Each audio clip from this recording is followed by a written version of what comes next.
Alright guys, thanks for tuning the iCup TV. Be epic and awesome caster Fitz here and host. And this replay comes to you from the ICC Cup Clan League Season 20 Week 2 between wOk Clan versus StarCraft Battle Clan Team, or whatever you guys want to call them. And this is series number 2, game number 2 between Blue and Grom_MD, or wOk's Blue versus StarCraft Battle's Grom_MD, or ND. So spawning in the bottom left, it will be the purple Zerg. Competing for wOk Clan, it will be Blue, who had a pretty interesting game last game. I had to check out. I was kind of overloading. Hopefully I don't do that this game, but I like to be loud. I like to be spontaneous. But I don't think I could keep up like a whole series like that. That's just not possible. But I'll try to keep my voice up a little louder than normal before this game. Hopefully we're not going to have another half-an-hour game that doesn't end up. But anyway, that was the last game. Go check it out. Spawning in the top right, it will be the Teal Zerg Grom, or StarCraft Battles Grom_MD. I just call him Grom. Grom, if you want the statistics, quickly just go watch the beginning part of the last game. But pretty much all you have to know about Grom, he's from Moldova, and he's a D+ player. Now, also, just for statistics of Blue here, C+, and he's C+ and from Chile. And so, Fighting Spirit, my least favorite map of all time. Like, I hate this map, people. Like, legitimately speaking, people, I hate this map because I've cast it like 1,000 times over.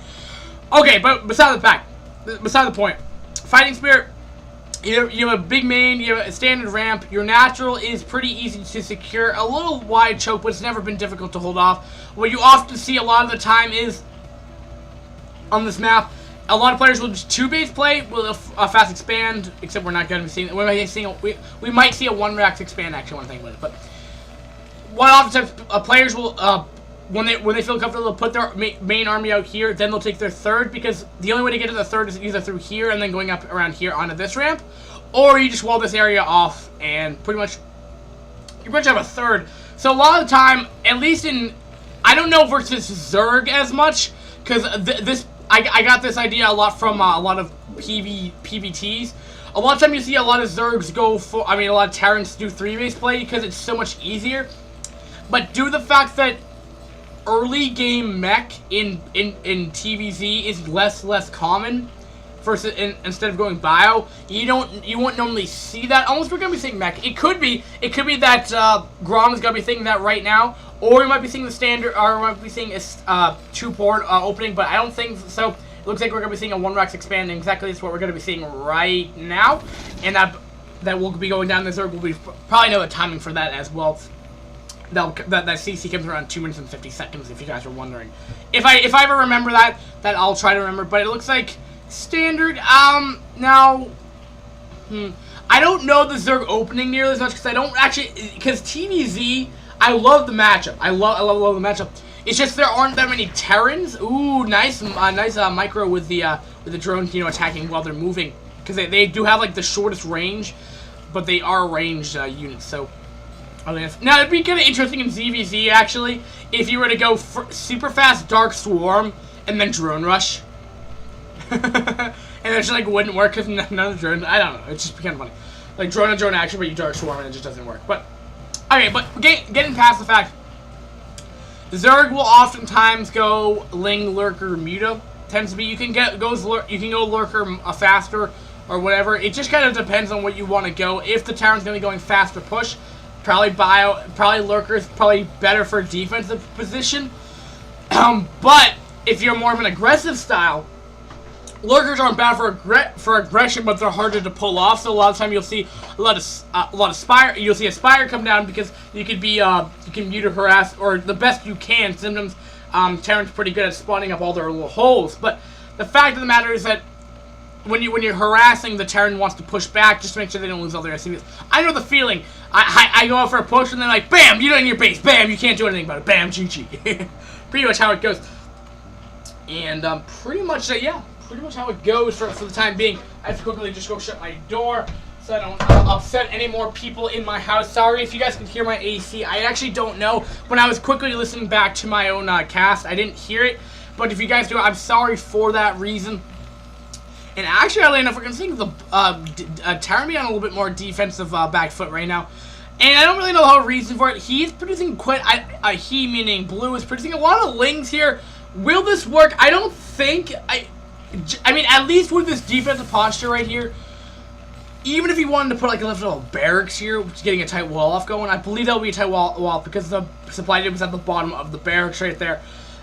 But if he gets fire bats in here, and like another bunker right here, like that's gonna be completely Ling proof to anything. But here come the Lings with speed, and he's gonna go for it. He's going, oh, he's going mass Ling. He's going ultra Ling. That's what we're seeing actually. So this isn't standard. Oopsie. I don't know what's going on right here. We're saying about Sky, but here we go. Will it be enough though? He's gonna be running into the meat grinder of Lings and Marines here. But we'll be trying to break through this. SCBs will try to get the action here. SCBs are gonna try to block that and gonna actually be able to block that off. Couplings will be trying to make their way in the base there, but all but 2 will get in the base right there. And fire rats are out, so it's just gonna be kind of a nuisance right there.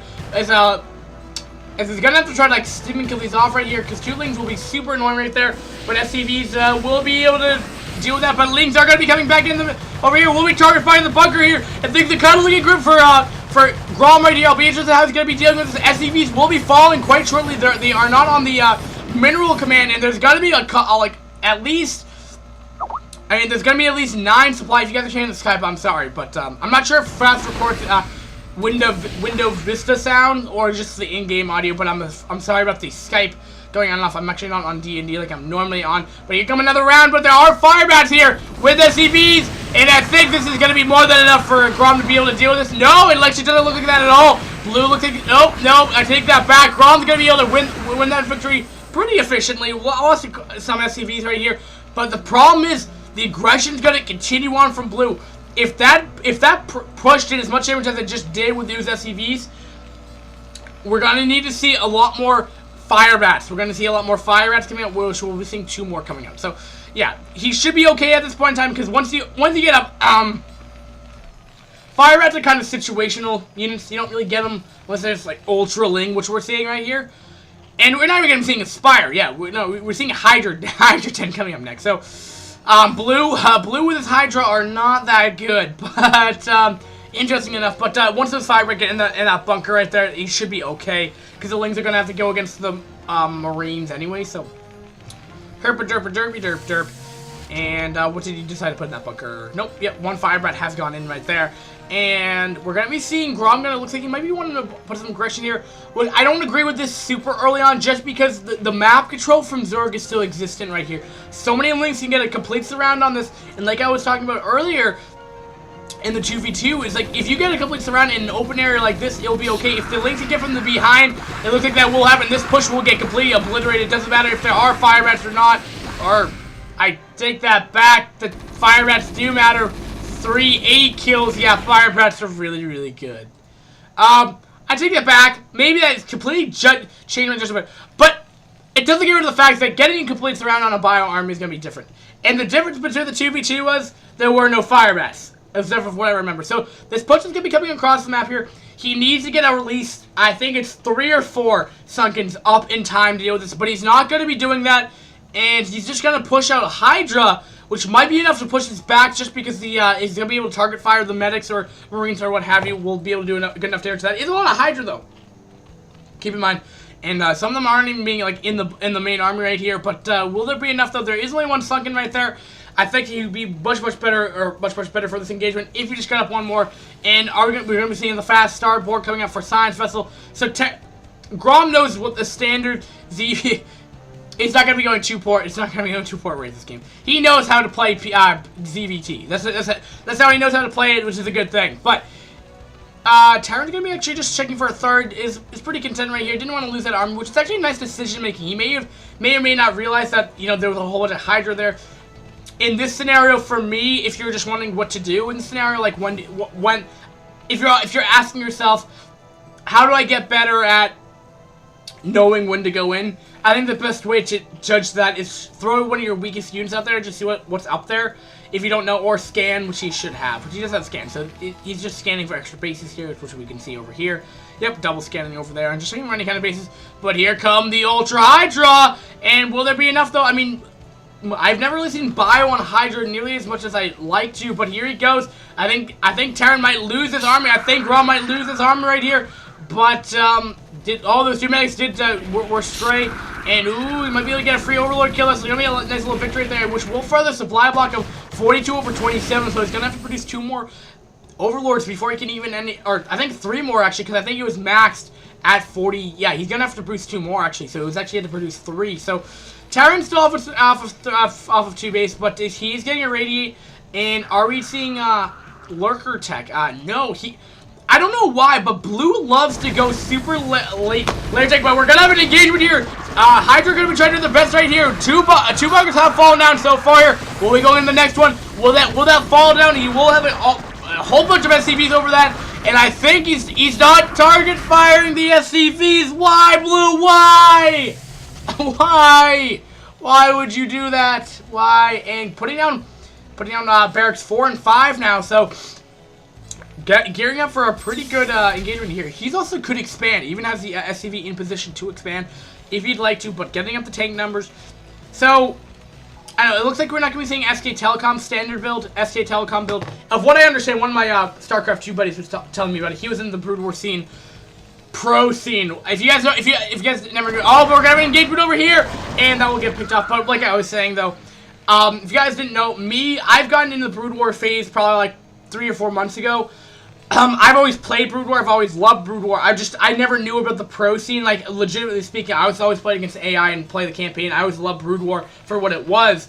Never for the multiplayer. I always did custom games and stuff, but I never really knew there was a whole, like, Korean scene up to the point where StarCraft 2 came out.